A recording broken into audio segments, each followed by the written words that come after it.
Olá, você sabe o que é pré-diabetes? Quais são os sintomas, né? O que é isso? Será que é uma doença? Será que não é? Será que eu estou com diabetes? Enfim, para ajudar a gente a entender tudo sobre isso, estamos aqui com o Dr. Fernando Valente. Esse é o canal da SBD na internet, né? Canal de vídeos esclarecedores que visa descomplicar e levar educação em diabetes para os 4 cantos do Brasil. Eu sou Fred Prado, tenho diabetes tipo 1 há mais de 10 anos, sou criador do canal Vida Diabético, e Dr. Fernando Valente é meu parceiro aqui, médico endocrinologista, professor universitário, e vai explicar para a gente o que é o pré-diabetes e associar um pouquinho da obesidade, né, não, Dr. Fernando? Prazer ter aqui mais uma vez, estar contigo dividindo tela aqui. Prazer é meu, Fred. É um tema muito importante, porque, primeiro, pela prevalência, muita gente tem pré-diabetes. O pré-diabetes é um estágio intermediário de glicose, de açúcar no sangue, entre o normal e a pessoa que tem diabetes. Então, é uma fase em que a pessoa já não tem mais o nível de açúcar no sangue normal. Ó, tá até acabando a bateria aqui, ó. Que coisa, hein? Botou carregador. Deu uma hipoglicemia aqui no vídeo. Bom, vamos retomar. Então, é um estágio intermediário, quer dizer, a pessoa já não tem mais glicemia, açúcar no sangue em níveis normais, mas ainda esses níveis não estão tão elevados para a gente dizer que a pessoa tem diabetes. Tá? Então, o que seriam esses níveis de pré-diabetes? Após 8 horas de jejum, pelo menos, 8 horas ou mais de jejum, glicose no sangue entre 100 e 125, a gente classifica isso como, a gente chama isso de glicemia de jejum alterada, que é uma forma de pré-diabetes. Tá? Tem uma outra forma de pré-diabetes que é a partir do teste de tolerância à glicose, ou também chamado de curva glicêmica. Então, quando a pessoa toma aquela sobrecarga de açúcar para avaliar a glicose 2 horas depois, a glicose no sangue normal até 139. Então, a pessoa que tem açúcar no sangue entre 140 e 199, 2 horas depois de tomar exatamente 75 gramas de glicose, essa pessoa a gente recebe aí o nome de intolerância à glicose, ou intolerância oral à glicose, tá? Que é também uma forma de pré-diabetes. Então, essa é uma segunda maneira da gente fazer esse diagnóstico de pré-diabetes.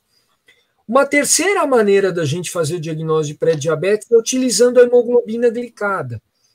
Então, a hemoglobina glicada entre 5,7% e 6,4% está ali no pré-diabetes. Pré-diabetes, então, é a pessoa que tem pré-diabetes, ela tem um risco de desenvolver diabetes muito aumentado em relação comparado a quem tem valores de glicose normais, tá? E é preciso muito estar atento, porque da mesma maneira que o diabetes tipo 2, na maior parte das vezes, não dá sintomas, principalmente nos estágios iniciais, o pré-diabetes também não dá sintoma, passa, na maior parte do tempo, de maneira absolutamente silenciosa. Então, por que é importante fazer esse diagnóstico? Primeiro, para não tomar o susto de já descobrir-se com diabetes tipo 2. Então, se descobre num estágio intermediário como pré-diabetes, é possível você tomar atitudes para evitar o aparecimento de diabetes. Né? E essa questão aí de ser silenciosa, né? Mas é preciso também dizer que em torno de 15% a 20% das pessoas com pré-diabetes podem já ter algumas complicações do diabetes, quer dizer, de aparecimento muito precoce. Tá? A maior explicação, aí, normalmente o pré-diabetes está ligado ao aumento da resistência à insulina, que é o fator base aí para desenvolver diabetes tipo 2. E o fator mais importante aí para desencadear esse aumento da glicose com resistência à ação da insulina é o ganho de peso. O ganho de peso, principalmente de gordura da barriga. Essa gordura produz hormônios que interferem, que dificultam a ação da insulina. Então, o pâncreas das pessoas com pré-diabetes ou com diabetes tipo 2, que tem resistência à insulina, tem que fazer uma força muito maior, uma produção muito maior de insulina para manter os níveis de açúcar no sangue normalizados. Tá? Então, o excesso de peso é um fator muito importante para desencadear o diabetes e, portanto, muito presente na pessoa com pré-diabetes. Eu acho que a questão mais importante aí, Fred, para não deixar evoluir de pré-diabetes a diabetes, é quem está acima do peso emagrecer. Mesmo que a pessoa não normalize o peso, para cada 1 quilo de peso que a pessoa perde, a gente consegue uma redução de risco em torno aí de 16% nesse risco de desenvolver diabetes tipo 2. Ficou claro? Surreal, né? Ficou claríssimo. E eu gosto de associar sempre com um sinal, né? É um sinal de alerta, é aquele sinal amarelo, né? O pré-diabetes é para mim um pouco assim, né? Falar, opa, se você não mudar os seus hábitos, né? Seja fazer através de atividade física, de uma alimentação mais saudável, de às vezes dormir melhor, né? De se estressar menos, né? Ter uma inteligência emocional maior, liberar menos cortisol no corpo, né? De alguma forma melhorar esse fluxo do açúcar, né? no seu organismo. Se você não melhorar isso, você vai evoluir para ter um diabetes tipo 2. E aí você vai precisar tomar medicação, etc. Mas o mais importante disso tudo é entender que precisa mudar hábitos, né?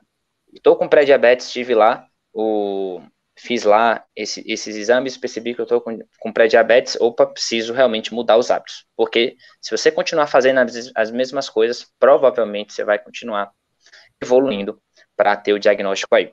E aí me lembrei de uma coisa que você falou, né? O que é a curva glicêmica é com 2 horas? Porque é justamente o pico da ação do carboidrato equilibrando ali com a insulina, ou seja, quando você ingere algum carboidrato, né, ele vai liberando também aos poucos a questão da insulina, né, para equilibrar isso aqui. Para quem tem um diabetes tipo 1, a gente não produz a insulina, a gente precisa colocar de forma manual. Para quem tem diabetes tipo 2, ela já tem uma resistência um pouco maior. E aí, exatamente, quando o corpo não produz a quantidade satisfatória, né, isso aqui fica muito desequilibrado. Por isso que a glicemia sobe mais do que a quantidade de insulina lá. Isso pode até falar um pouquinho mais sobre isso. E aí lembrei de uma parada que muita gente fala, eu tô com pré-diabetes e me curei com chá, né? E até onde sei, não existe nada que a gente possa fazer, né? O milagre tá em exercício físico, tá em alimentação. Obviamente, você pode tomar um chazinho porque você gosta, mas não tem nada, pelo menos cientificamente comprovado, aí você pode falar um pouquinho mais, que fale assim, tô com pré-diabetes, toma isso aqui que você vai melhorar, você não vai ter diabetes mais. Fala um pouquinho disso pra gente, desses mitos aí que tem, né? Fred, eu acho que isso é uma coisa tão importante que merece só um episódio para a gente falar aí dessa questão do chá, né? Mas do que você falou, acho que alguns comentários importantes. Então, nessa glicose medida 2 horas após essa sobrecarga de 75 gramas de glicose, então esse valor que eu comentei, ele é após 75 gramas de glicose. Então tem gente que, por exemplo, colhe em jejum, vai para casa e volta 2 horas depois do almoço para medir. Isso não está padronizado. Esses valores de pré-diabetes, diabetes, 2 horas depois, é depois de 75 gramas de glicose. É essa padronização. Então, a glicemia pós-prandial, ela ajuda a gente a entender se a pessoa está bem controlada, mas ela não serve para fazer diagnóstico, né? E a questão do tratamento do pré-diabetes é exatamente isso que você colocou, né? Então, eu comentei da importância do controle de peso do corpo, mas a base de tudo isso é alimentação saudável, é a prática de atividade física. É claro que não é tão simples assim, porque a gente sabe que a obesidade tem uma questão genética importante. Acho que a gente pode desenvolver isso num outro momento também, mas é fundamental ter hábitos de vida saudável para tentar diminuir o risco de desenvolver diabetes em quem tem essa predisposição, e principalmente se a pessoa já estiver com pré-diabetes. E a questão da frequência que eu comentei, né?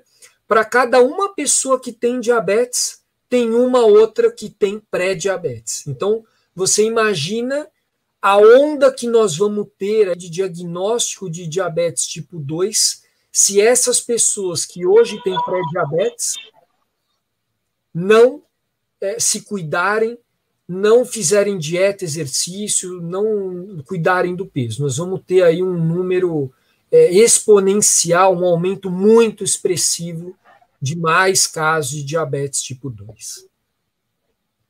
Muito legal. Acho que a mensagem que mais fica é: tenha hábitos saudáveis, não tenha medo de fazer os exames, por medo de descobrir que você está com pré-diabetes ou diabetes. Afinal de contas, quanto antes você descobrir, melhor, né? Você consegue agir preventivamente, principalmente o pré-diabetes, gente. Vamos nessa, faz o que tem que ser feito, né? Incorpora isso na sua vida, não tenha medo de fazer exame por isso.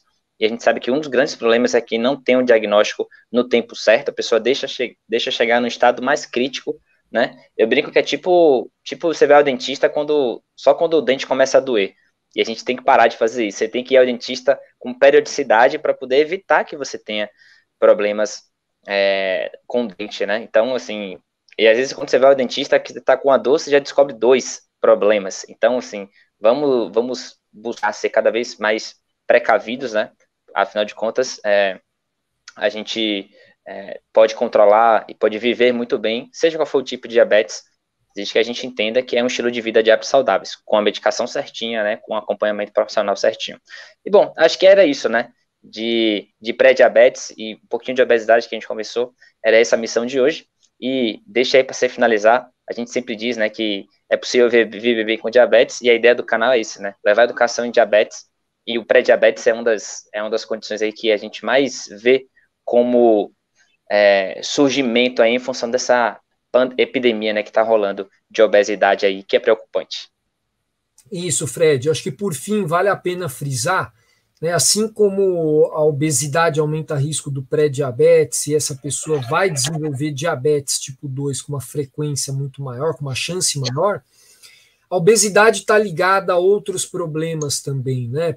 Aumento da pressão do sangue, aumento dos níveis de gordura no sangue, o colesterol, triglicérides. Então, se a pessoa tem algum desses problemas, triglicérides alto, pressão alta, gordura no fígado, ácido úrico alto, são todos problemas ligados ao acúmulo de gordura aumentado na barriga, né? Então a gente precisa ficar atento, e essas são as pessoas com maior chance de desenvolver diabetes. Se essa pessoa tem alguma dessas patologias, dessas doenças, juntamente com pré-diabetes, a chance de evoluir para diabetes é muito maior. Então, mais uma vez, é possível prevenir, viver bem com diabetes é uma escolha, né? Mas quem tem pré-diabetes ainda é possível reverter. Então, ainda tem essa chance de se instituir hábitos de vida saudáveis precocemente, conseguir evitar o desenvolvimento de diabetes. Valeu. Doutor Fernando, mais uma vez, obrigado. E galera, acompanha a Maravilha. gente aí, vários vídeos que estão rolando aqui no canal, né? Acompanhe, se eduque e coloque em prática, né? Aprenda muito e coloque em prática na sua vida, gerando transformação. Valeu! Tchau, tchau.